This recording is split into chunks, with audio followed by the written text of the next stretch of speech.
Hi, welcome to Key Concept 3.3, Changes and Continuities in Labor, Gender, and Social Structures.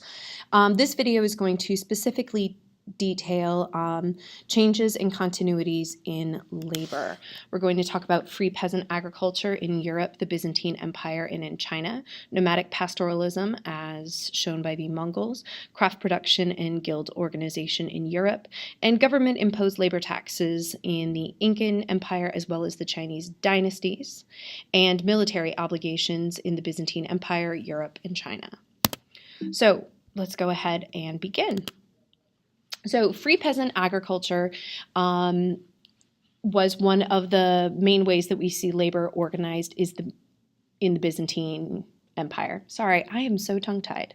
Anyway, what ends up happening is that we see free peasant agriculture towards the end of the Byzantine Empire in 1453, when it does finally collapse. The free peasantry is under this increase of pressure. So as the Byzantine Empire is declining, the peasants that you see illustrated here working on a vineyard have all of this pressure put on them. And one of the reasons why is because there's a general overall decline in the numbers of peasants as well as their individual level of prosperity. So even though they have these taxes placed on them, both monetary and in terms of labor and food and goods, they are unable to sort of keep up with the taxation demands imposed on them by the Byzantines. And one of the reasons why is because there is a growing number of people that are a part of the military elite class in the Byzantine period, and they're gaining more and more power in the theme system that we talked about in Key Concept 3.2 with how the Byzantines organized their government, right? That's one of those innovations. And so the result of this sort of growing number of military elite in the Byzantine Empire is that there are fewer recruits that are able for military service. There are fewer people working in the fields, and there's this overall decline in the Byzantine government's ability to collect taxes, which means that it's really tough for them to be able to pay for things, to pay for soldiers, supplies, and the Byzantine government begins to lose more and more power. And we saw that when you guys studied the Byzantine Empire. We saw how the Byzantines expanded under Justinian and then contracted after his death, and we see the empire get smaller. And one of those reasons why is because free peasant agriculture in the Byzantine Empire becomes less and less productive over time. And it's because, the peasants can't keep up with these demands. We're also going to see this in Europe as well. Now, we've talked about the feudal system in Europe before, that you have, serfs on the bottom, the serfs who are the people who have given up their freedom in exchange for sort of a permanent place on a lord's land, but they can't go anywhere or do anything, right? Hopefully you remember that. And then above the serfs, we have free peasants who may be skilled or unskilled laborers that work for a particular lord within medieval Europe. And free peasants, again, a lot of them are going to be subsistence farmers. They'll be doing work, what's called corvée labor for their lords to pay taxes. And this is generally going to be a very difficult life for peasants. And it's very similar to the kind of strains that we see on free peasants in the Sui, the Tang, and the Song dynasties, because during the Sui, the Tang, and the Song dynasties, we see peasants forced to provide military service. They have to provide food. They have to provide labor to fix roads and build canals. And so what ends up happening is that there just isn't enough time or money or supplies really to get the demands of the empire met. And so free peasants in the Sui, the Tang, and the Song, as well as free peasants in Europe, are going to be continuously strained, and their lives are very difficult. And we'll talk later about how peasants are going to eventually become so disillusioned and angry with their lot in life that we do see peasant revolts. And that's very important, because peasants that live in these conditions in Europe and in China and in the Byzantine Empire don't simply just take this sort of lying down. They are definitely, they want to stop this kind of abusive system. But for nomadic pastoralism, the best example of nomadic pastoralism that we talked about during this period is going to be the Mongols. The picture that we have here is of Kublai Khan on a cookout. You'll see that they have their yurts, their horses, they're out in the open. And remember that Mongols are pastoralists, that they are originally a nomadic people that moved from place to place with herd animals. Before the Mongols, under Genghis Khan, created a settled empire and began to adapt to the ways of the people that they conquered and ruled. And that's really kind of the big takeaway for the nomadic pastoralism of this time period, is that the Mongols are the nomadic pastoralists that you should really know about, and see how the Mongols transitioned to this life of living in yurts, moving with the seasons from place to place, to eventually, establishing a settled community in various parts of their empire and the Khanates after Genghis Khan. And that's a really fascinating change that you guys should make sure that you're aware of. The other thing is that you guys also need to make sure that you are familiar with guild organization and craft production in Europe. So for those of you that play MMO video games, you join a guild and you play with other people, and they sort of help you level up your character and increase your skills. That same guild organization is how skilled labor functioned in medieval Europe. The depiction that you see here is of a group of tailors in the city of London around the year 1460, I believe. I'm probably wrong, sorry. But what ends up happening is people will take on these skills at a young age. Parents will typically send their child to be schooled by a master of a particular type of trade, whether it's a stonemason, a tailor, as you see here, stone cutter, goldsmith, silversmith, blacksmith, lots of smithing happening, a cooper, someone who makes barrels.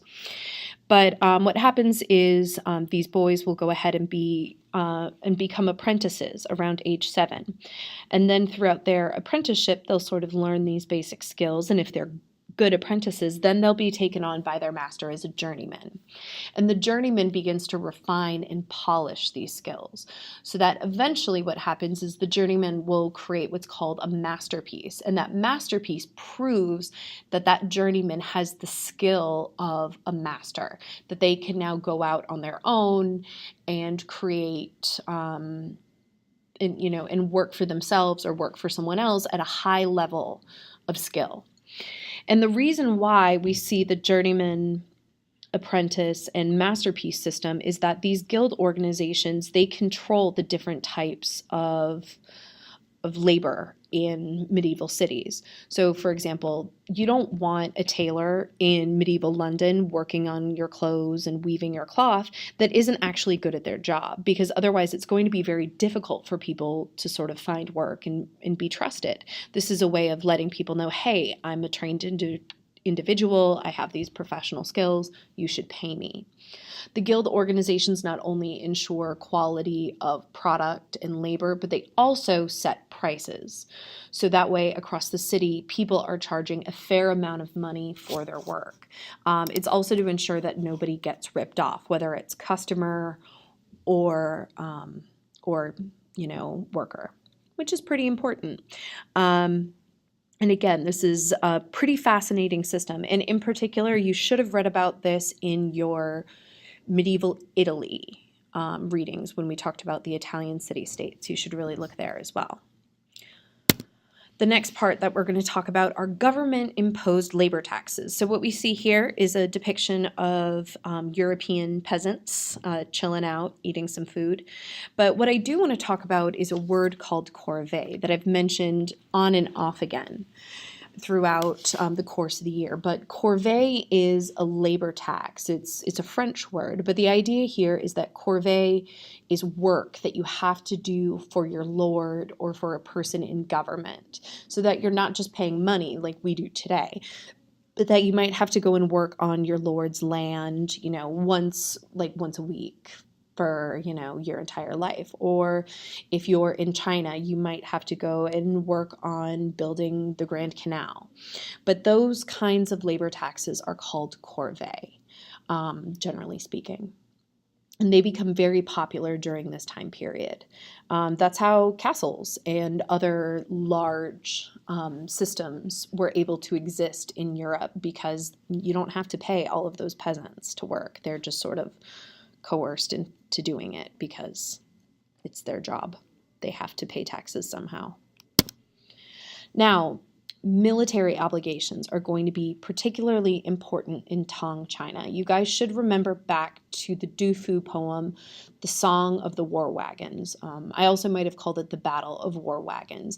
And in that poem, Du Fu meets peasants who complain about being continuously drafted into these wars in Central Asia, that they go out when they're 14, they don't return home until they're 40. And the reason why these military obligations exist in Tang China, hopefully you remember, is that the Tang are fighting numerous wars of expansion, and that they're trying to consolidate their control not only of the Silk Roads, but larger portions of the area outside of their sort of traditional Han China boundaries, in order to sort of protect themselves from any nomadic threats that we might experience, such as the Mongols. But these military obligations are going to be incredibly problematic, as we talked about in the Du Fu poem. Men over time have been increasingly in charge of agricultural responsibilities, planting, harvesting, and when they're away, fighting wars, then it's a lot harder for women and girls and the elderly to be able to conduct those tasks, because they have less experience with it. And that sort of knowledge of farming is away at war, which is unfortunate. So that's one complexity of military obligations. The other is that a lot of times people just don't want to go to war, as we saw in the Du Fu poem, that they're away from their homes and families. They're fighting for portions of land that they will never live on or see again. And it makes a lot of these people that have military obligations kind of bitter. We also have military obligations in Japan. We begin to see the beginnings of the feudal system in Japan during this period, where you have lords and samurai who are sort of sworn to their lords to, have military service and to drive off the, Mongol invasions and other things like that we've discussed. So we do see similar military obligations in Japan, especially among the lords who have received land and titles in exchange for military service. This is also true in medieval Europe as well, because remember that medieval Europe also has a feudal system, and in feudal systems in Europe as well as in Japan, European men exchanged titles and land attached to that title for military service, and that's where the sort of like knight system comes from, which you should ideally recall.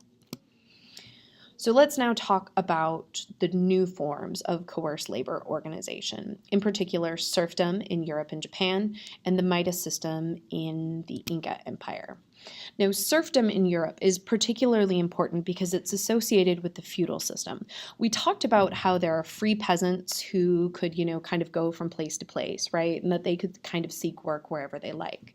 But there are some cases in which people give up their freedom, right, in exchange for sort of permanent protection from a noble or a knight, right? And that's where we get serfdom from. And serfdom is about sort of agreeing to do the kind of work that you see illustrated here. These peasants in medieval Europe are threshing wheat. You see them with the sickles, and they've kind of bunched up a bunch of wheat in their hands, and they're cutting it down. And you see that guy over them with the stick. Work faster, right? No one looks too excited. In serfdom, you're not getting paid. Typically, you're probably not going to be a skilled laborer. If you are a skilled laborer, like a cooper or a smith or something like that, and you're in one of these serf type relationships, you don't really get to do anything without the permission of your lord. And that's, very difficult. Free peasants don't really have this type of system. They are able to kind of go wherever they like. But again, they are more open to danger as free peasants, whereas serfs, they're tied to the land, they're tied to their lord.